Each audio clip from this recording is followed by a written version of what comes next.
ZAIF susikūrė prieš 5 metus ir pradėjom kurti nedidelį, patogų, namuose naudojamą kardiografą. Įmonės sritis medicininios priemonių ir medicinos įrenginių gamyba ir tų įrenginių tikslas yra atnešti mediciną į namus pas paprastą žmogų. Bėda su aritmija tai yra liga, kuri užeina priepuoliais.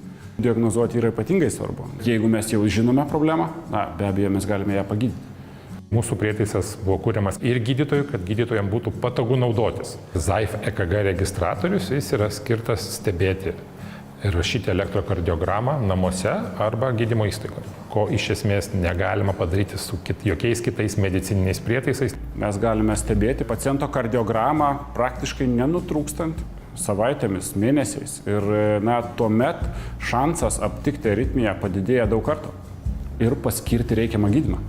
Tai mūsų prietaisas yra unikalus tuo, kad galima atlikti ilgalaikį matavimą ir po to tų duomenų analizę ir pateikti gydytojui. Ir tai yra pats svarbiausias šaltinis, iš ko galima nustatyti diagnozę.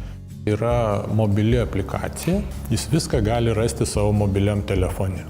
Tai yra užtikę kokį nors širdies veiklos sutrikimą, galime pranešti apie tai vartotojui. ZAIF aparatas leidžia atskirti pavojingas būklės nuo netokių pavojingų būklių. Diagnozę dažniausiai galim nustatyti patikimai ir teisingai.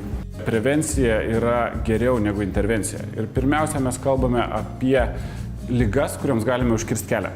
Mes turime kurti kuo daugiau diagnostikos prietaisų ir leisti žmogui gyventi pilnavertį gyvenimą iki gilios senatvės.